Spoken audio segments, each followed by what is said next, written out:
Hello and welcome to Blinkers Off. It's great to be back for our second show of the season.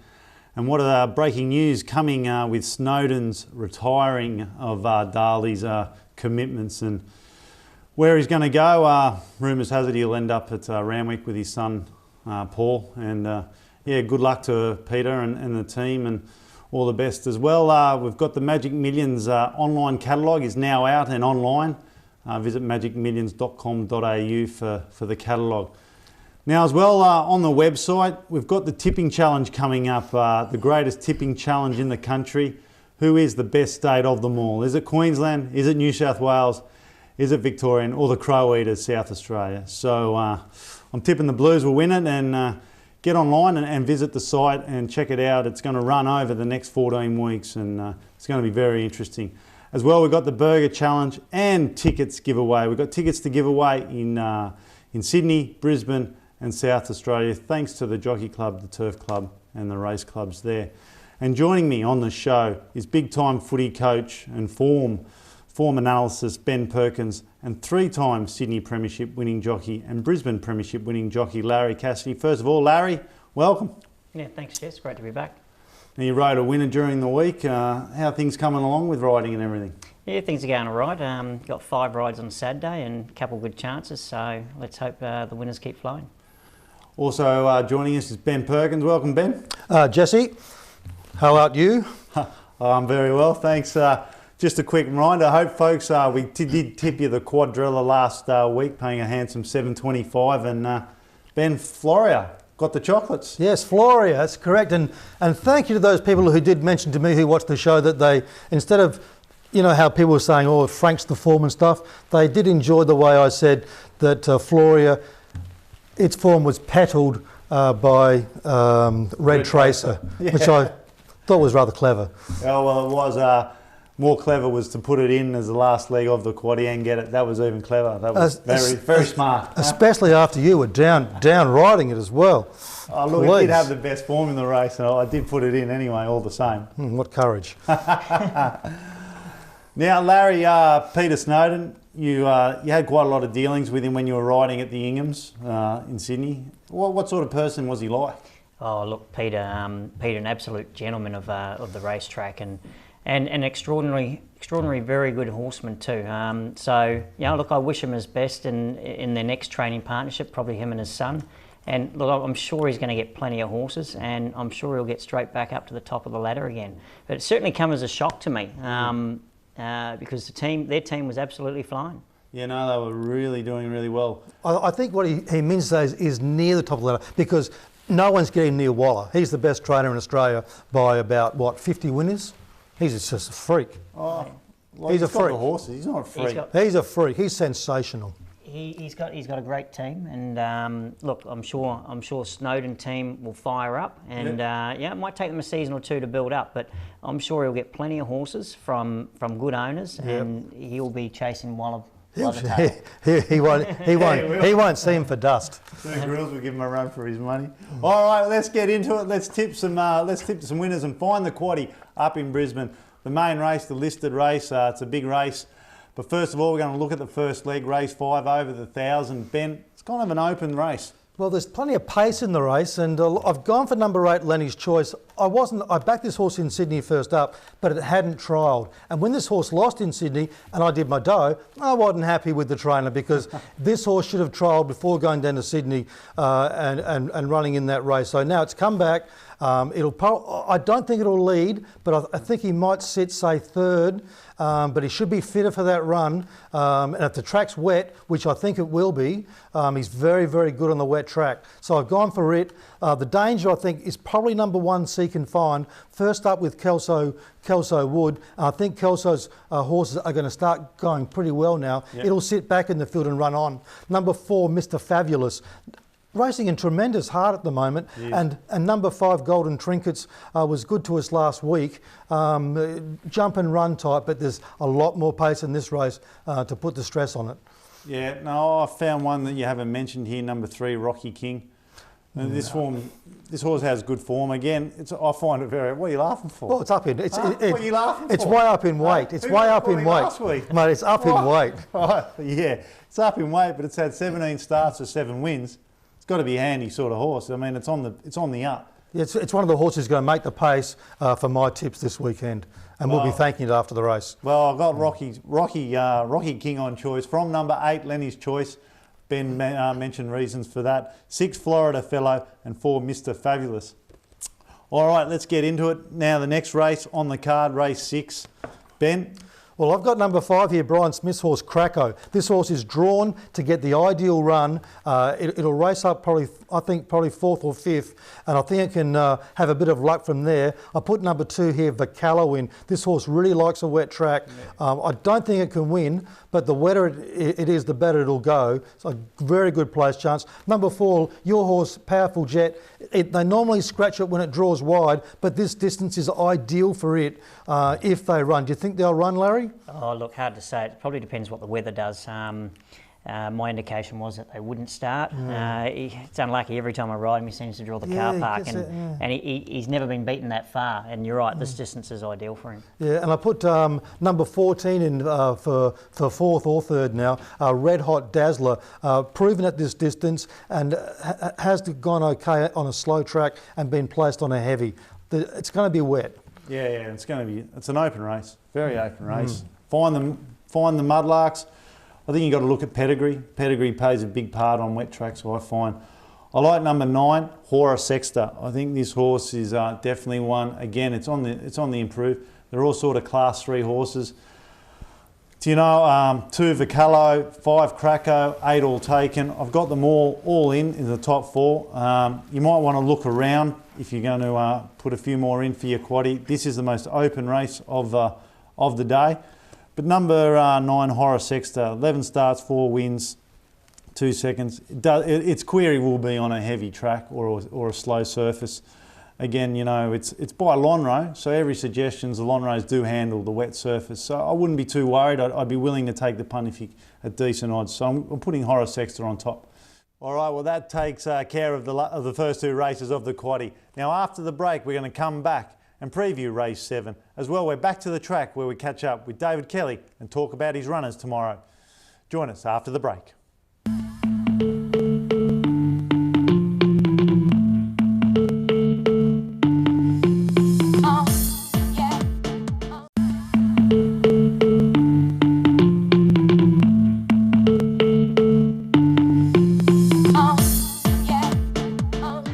Welcome back. Now we're going to review race 7. Now Ben, an open sort of race here.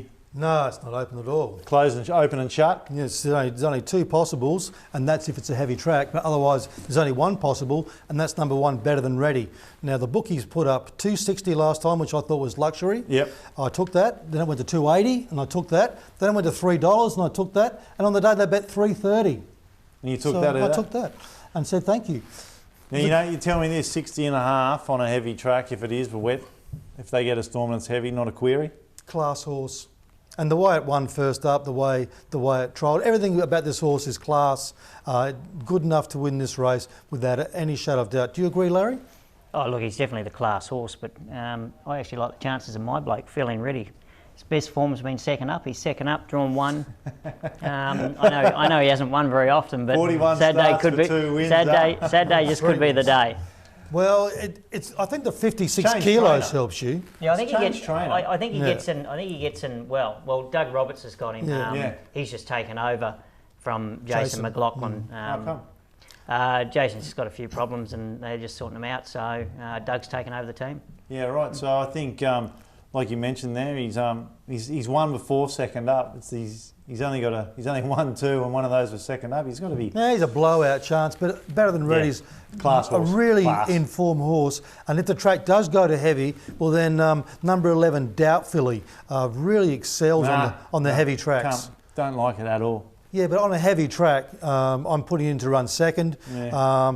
Number 8, Someday. It's had 8 weeks off. Pretty good horse on its day. And like I said before, I think Kelso Wood horses are going to start to go very, very well now. But if the track is not too bad, then a place chance to number 2, Morning Captain, excels on a dead track. But Better Than Ready is definitely the one to beat. We'll start favourite. All right, Larry, just a question. Over the 1200 at Eagle Farm, on a quite a heavy sort of surface, slow to surface, what's it the equivalent of? Oh, it's probably like a 1300. Depends how quick they run up front. But look, all I can say is being better than ready is feeling ready. Well, myself, I like number 2 here, Morning Captain. I've been a big fan of this horse from day one. It's got a lot of ability, a lot of talent. You know, on a dead surface, this horse will be very competitive. It's going to be there. This is the best gate he's drawn in the last 10 starts. He's coming out of 6. Kelly Dougherty's in form. She's got Jimmy Byrne. He knows the horse. I got a big tick for Morning Captain. From number 1, Better Than Ready. Number 15, Q Fighter. I've got another one here. Number 7, Audacious Spirit. Now it's going to go out in front. Now look, if it is a heavy surface, we don't know whether the storms are coming. They're predicted. But this horse, if it does get an easy run up front, it could skip and be hard to run down. 1,000,000 to 1. 1,000,000 to 1. And drifting. I'll take a bit of it. Minimum $10,000 bet. I'll tell you what, I'll have 20,000 on it, and you can throw your seahorse in with it.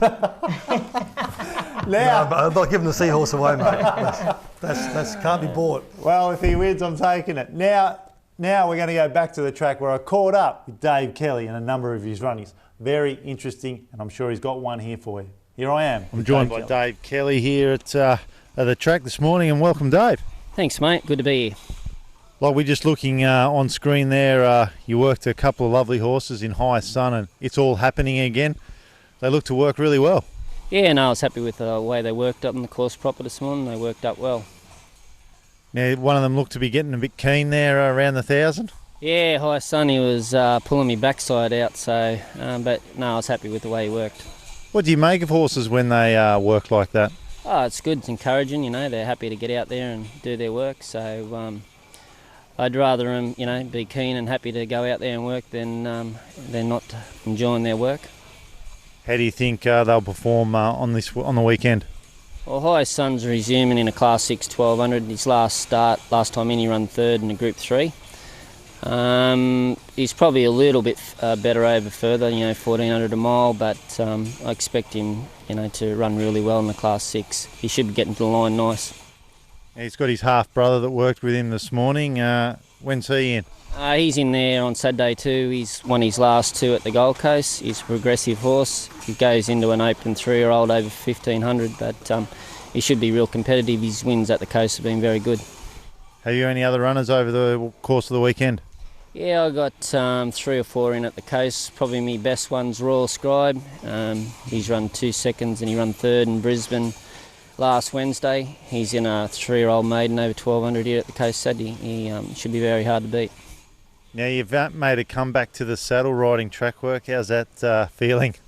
Oh, it was pretty hard at first. Took me a while to get fit again, but now I'm feeling a lot better in myself, and it's good to be able to jump on them myself and gallop them. So no, it was a good move to jump back on their backs.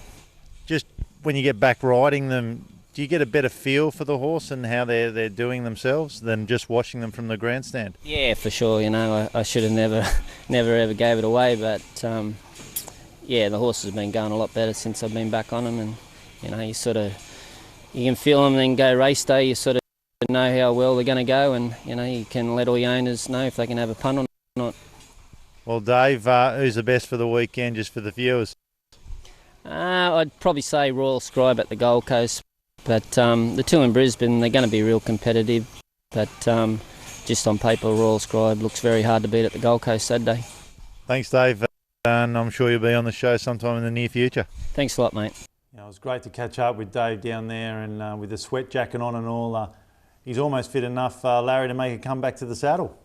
Geez, I think it'll take more than riding a couple of track work. I know myself, if I have 2 weeks off, you know, it takes you 2 weeks to get back, especially with a little bit of age on you. That's the way, Larry. Put the boots in him. That's the way. So, well, anyway, good luck with him if he's going to do that, but he has to give away his trainer's licence. He can't train and ride. Right, now, a very interesting point that he made there. Royal Scribe, one to keep an eye on, and High Sun. Just follow this horse over the summer carnival. He's going to be thereabouts, especially when he gets up to a mile. Now we've got question of the week for the ticket giveaway. We've got tickets to give away in Brisbane races, Randwick races, Rose Hill, Warwick Farm, Canterbury, Morfordville, and question of the week. And don't forget, we've also got some free fencing giveaways in all states. Now, the question of the week is, who is Barbie's sister. Now, it's not Ben Perkins, just for argument's sake, all right? So, now, who is Barbie's sister? Just send us an email at studio@blinkersoff.com.au and follow us at Twitter at blinkersoff88 hashtag. And just hashtag the winner of, or the answer to who is Barbie's sister, the name of Barbie's sister. Tricky one there, Larry. Bet you didn't know Barbie had a sister. I didn't even know who you were talking about. Barbie the doll. I never used to play with Barbie dolls, Jess, did you? I don't know. Ben did. They look so astonished. Now, so just send us an email right after the break. We've got a burger challenge coming up, the hottest burger in Australia. We sit down at Off Your Wall? Off the Wall. Off the Wall out at Cleveland. Hamish and Andy attempted this burger and failed miserably. Now, we're going to go there and see how Larry and myself and Big Richard fared up. I will tell you, it was some challenge. So join us after the break with the burger challenge and the last leg of the quaddie.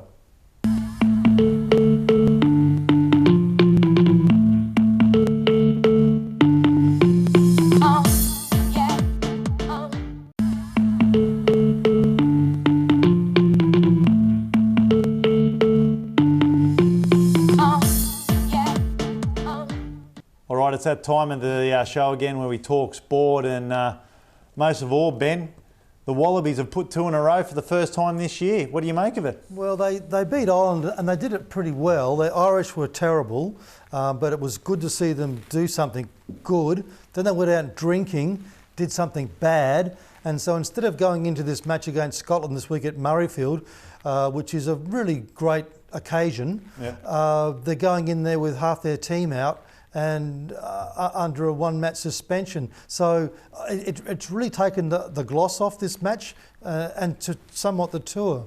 Why have they become so undisciplined so quickly? Well, I wasn't there, so I don't know. Is that a team management thing? Mate, I don't know. I believe that football players do very well if they're allowed to drink.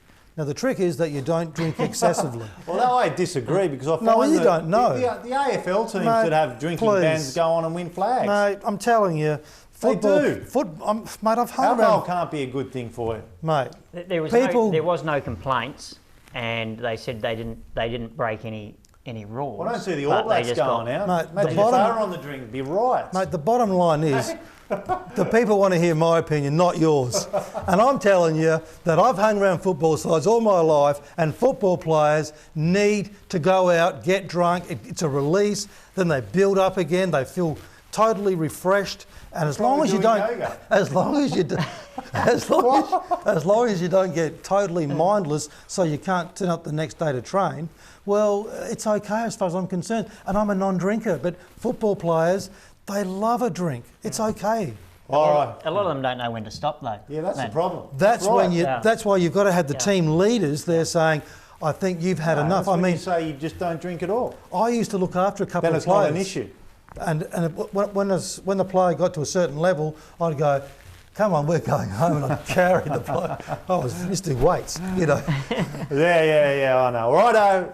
So, overall, the performance was good, but their discipline off the field's let them down. Now, as well, we've got the World Cup, the Rugby World Cup. Australia look to be doing very well. Look like they're going to go on and win it, hopefully. Well, they'll win it. New Zealand, I suppose, has a blowout chance, but Australia, no Billy Slater, you see, went out drinking. Yeah, there you go. Perfect example why not to do it.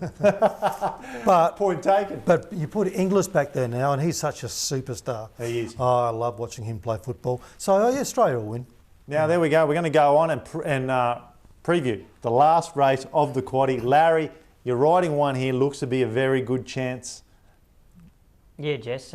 Lucky Sound, probably my best ride on the day. He's second up, and he's got to be hard to beat in a race that, like I thought maybe High Sun was probably the one to beat.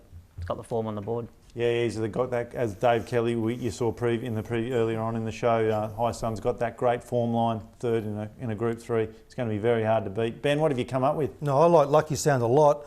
I think, Larry's getting his reputation back as being last race Larry. Yeah. And I think this horse has won 2 out of 2, second up. So it goes into this meeting with that form line and coming off a good run last time. So I think it can win. I put number 8 in, Casino Card. Did very well on I heavy like it. tracks. You know, last time in, and they're all good form They'll be races running on too. Yeah, they were good form races. Then I put number 13 Straight on. I think Lindsay Goff might have upped this horse's workload a little bit. Proven second up, has one on the slow track, and a horse who's come from Victoria called Euphorbia. It's raced against pretty well-known horses in Melbourne, raced at the Gold Coast first up, and has a big weight drop coming into this race. It could be a bit of a queer runner, but I was keen I'm keen on you, Larry.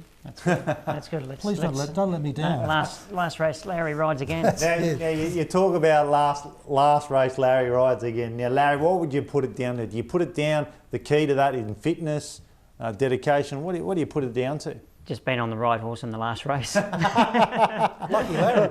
All right, I like number 7, White Hope. He has trialled there. It has been a slight query. It has drawn 13. It is first up on what could be a heavy service. There is darts, but there's big wraps on this horse. Glenn Logan have wrapped this horse up. Steve Morley out there has wrapped this horse up to its eyeballs. So there's been big wraps on it. I'm putting it on top from, as Ben mentioned, Casino Card, High Sun. I think that's the trifecta. Now my only query is first up on a heavy service. As Larry mentioned, his horse Lucky Sound's going to have a big chance. And 4, I've got 4 Sons of God. So I've gone 7, 8, 9 and 4. Now we're going to go to the Burger Challenge. We're going to see a few more highlights of the fun we had out off the wall or off your wall at Michael and Jackie's new renovated restaurant, where we try and attempt to eat the hottest burger in the world. Welcome to Punter's Pain. Here we are at the Megadeth Off the Wall cafeteria, where they make the hottest burger in the world, as it's claimed here. All right, Larry, you ready for the big challenge? My mouth is watering, Jess. I cannot wait. Well, Rich, how are you feeling about the challenge? I'm excited. Let's bring this on. The top weight in the event, and I'm the lightweight chance. And I'm weighing here at a fair kilos too. All right, let's get into this challenge, the Punter's Pain. Who's ready? Yeah. Now let's go. All right. Bring on the pain. Bring it on. Pick mine up. Well, I haven't got any meat there.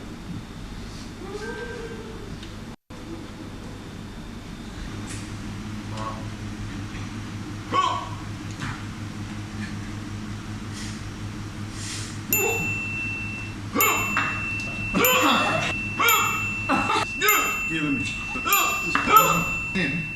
I'm under the whip. Just out of the barrier. They call this punter's pain for nothing. Man, this is pain. Best. Oh, Larry, that was painful. The hiccups there just got me. It was brutal.